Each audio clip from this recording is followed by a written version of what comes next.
Good morning, dear students. Today we are going to read the remaining parts of A Legend of the Northland. In the previous class, we read this poem. पिछले class में हम लोगों ने A Legend of the Northland poem का अध्ययन कर रहे थे, जिसमें 7 पैराग्राफ को हम लोगों ने कंप्लीट किया था। आज हम लोग जो रिमेनिंग पैराग्राफ्स है उसको कंप्लीट करेंगे, यानी आज हम लोग इस पोयम को कंप्लीट करेंगे। तो जिसमें हम लोग का जो लास्ट स्टेंजा था वो था, so she made a very little cake but as it baking lay she looked at it and thought it seemed too large to give away. यानी जब वहाँ पे चारों यानी गांव का भ्रमण करने के बाद से जब सेंट पीटर उस महिला के घर को जाते हैं और जाने के बाद से जब उससे देखते हैं कि उसके पास बहुत ज़्यादा केक है और वो क्या की हुई स्टोर की हुई है, तो वो उससे मांगते हैं और उससे कहते हैं कि मैं बहुत ज़्यादा कमज़ोर हो गया हूँ, यानी मैं भूखा हूँ और जो रखे उसमें से एक टुकड़ा मुझको क्या करो, एक single piece, please give me a single piece of a cake. But लेकिन वो जो महिला है, जो वीमेन है, जब वो मांगते हैं तो वो एकदम छोटा सा टुकड़ा लेती है और उसको फिर बनाना स्टार्ट कर देती है, बेकिंग ले। और जैसे जैसे उस केक को बनाती है वो तो जानकर बहुत छोटा बनाती है, लेकिन वो क्या हो जाता है, too large to give away, यानी उनके देने के लिए वो बहुत छोटा बनाती है, लेकिन अचानक वो बहुत बड़ा हो जाता है। यहाँ तक हम लोगों ने पढ़ लिया था।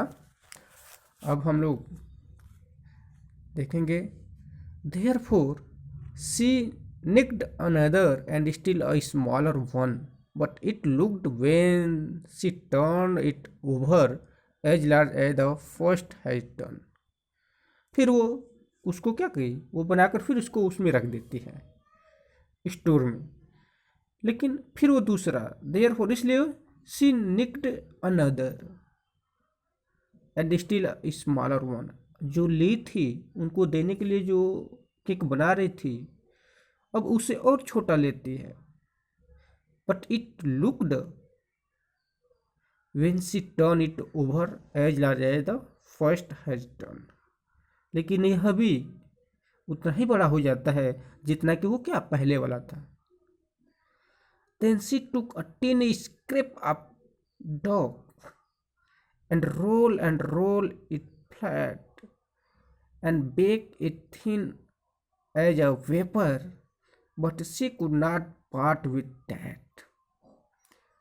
लेकिन फिर वो एकदम टीनी स्क्रैप यानी गूथे हुए आटे से एकदम पतला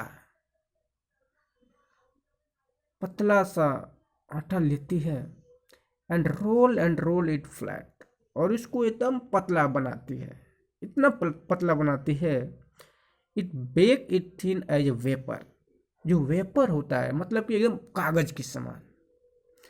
but she could not part with the that, लेकिन वो इसे देखने में लगता है कि अरे इसमें तो कुछ है ही नहीं।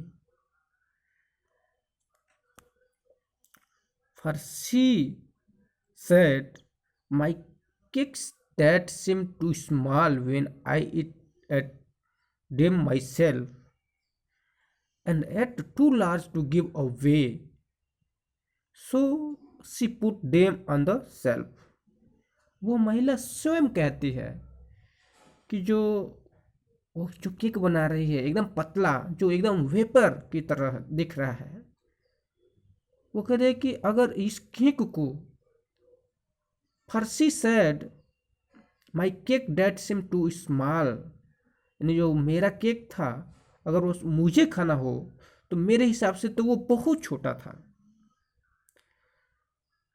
यानी बहुत छोटा है। Are ate too large to give away, लेकिन अगर देना है तो यह मुझको बहुत बड़ा लग रहा है। So she put them on the shelf, और इसलिए फिर वो उसको भी नहीं देती है, उसको भी क्या करती है, शेल्फ पे रख देती है। Then good Saint Peter grew angry, and after seeing this condition Saint Peter grew angry, और इस कंडीशन को देख रहे हैं वो, बार बार देखते देखते जो सेंट पीटर हैं वो एकदम गुस्सा जाते हैं। For he was hungry and faint, and surely such a women was enough to provoke a Saint.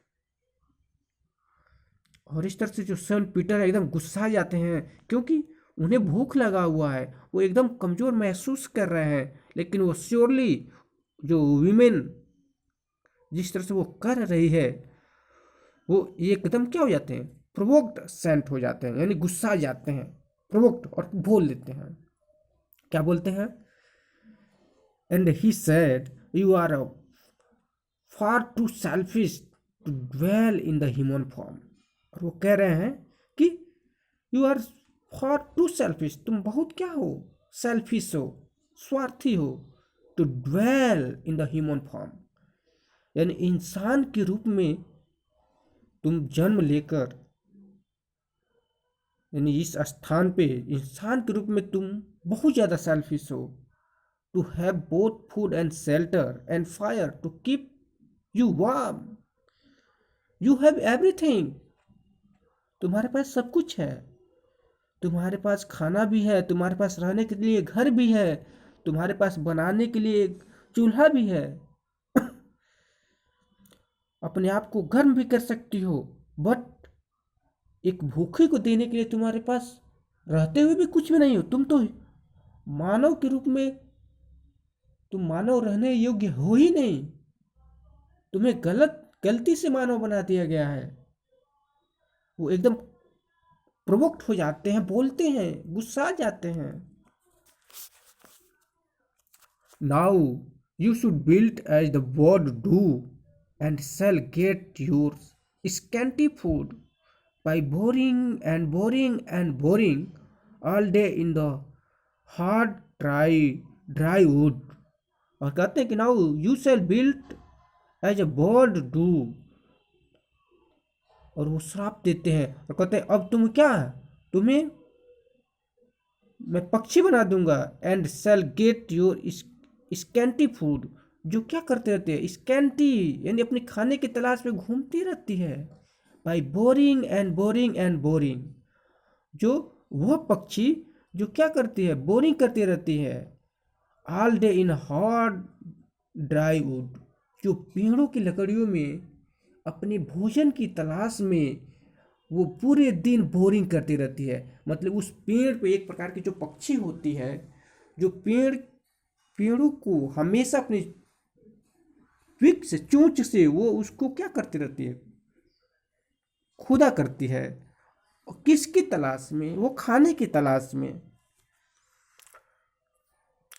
फिर कह रहे हैं नेक्स्ट स्टेंजा में, then up she went through the chimney never speaking a word, and out of the top flew woodpecker for she was change to a bird. और इस तरह से वो क्या होती है, then up she went through a chimney,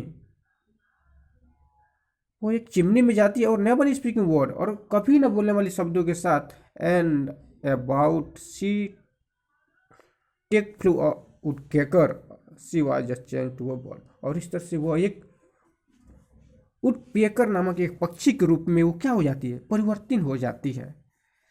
she has a scarlet cap on her head, और scarlet cap on her head, यानी जो उसके चेहरे पे, सर पे एक किस तरह का कलर आ जाता है, एक स्कारलेट कैप बन जाता है, and that was left the same. but all the rest of her clothes was born black as a coal in the flame. और उसके जो पूरे क्लॉथेज है, कपड़े हैं, वो एकदम ब्लैक हो जाते हैं, कोयला के समान हो जाते हैं। And every country school boys has seen her in the would. और एवरी कंट्री यानी इस संसार के प्रत्येक देश के जो बच्चे हैं, स्कूली बॉय हैं, जब भी वो आते हैं तो उस जंगल के रास्ते से उस पक्षी को देखते रहते हैं, जो हमेशा वो क्या करती रहती है, has been heard in the wood. वो जंगलों में अपने भोजन के तलाश में वो क्या करती रहती है, घूमती रहती है। और इस तरह से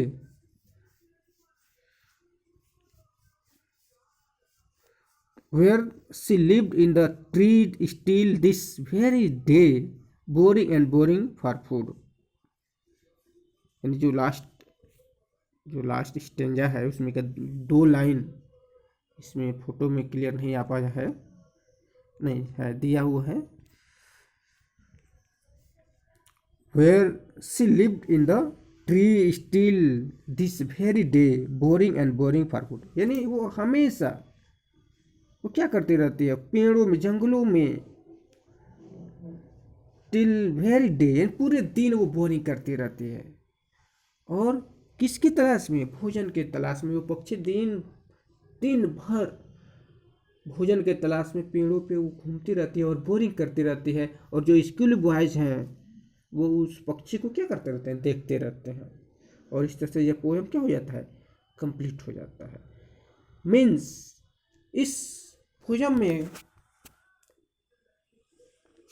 कहने का मतलब यह है कि जो पोएट है हमें यह बताना चाहते हैं, एक मोरलिटी की बात कर रहे हैं कि इस संसार में लोगों की बात बहुत कुछ है, लेकिन बहुत से ऐसे लोग हैं जिनके पास खाने के लिए कुछ भी नहीं है, वो खाए बगैर मर रहे हैं। और किसी व्यक्ति के पास बहुत ज़्यादा है, उनके पास अनथा है यूज, लेकिन वो इतना कुछ रहने के बावजूद भी वो किसी हेल्पलेस पर्सन को हेल्प नहीं करते हैं। जिसकी ज़रूरत है उसको वो चीज़ नहीं देते हैं। और इस पोयम के माध्यम से यही जो पोएट है वो बताने का प्रयास कर रहे हैं। इसका मेन थीम यही है कि इंसान के पास सब कुछ रहते हुए भी किसी हेल्पलेस पर्सन को वो हेल्प नहीं करता है। इसका गलत प्रभाव उस पर पड़ सकता है कि गॉड कभी भी हमें क्या कर सकता है, अगर हम गलत करते हैं तो हमारे साथ गॉड भी हमसे गलत कर सकता है। जैसे कि उस पक्षी के साथ हुआ, जी उस लेडी के साथ हुआ, कि उसके पास सब कुछ रहते हुए भी एक भूखे व्यक्ति को, जो सेंट पीटर जो बहुत भूखे थे और उनको लाख रिक्वेस्ट करने के बाद से भी वो थोड़ा सा भी सिंगल पीस भी उनको नहीं दे पाती है। और लास्ट में वो कर्ज कर देते हैं। और वो किसके, एक पक्षी के रूप में वो दिन भर जंगलों में क्या करती रहती है, भोजन के तलाश में वो घूमती रहती है। तो इस तरह से चैप्टर कंप्लीट होता है। Okay, thank you.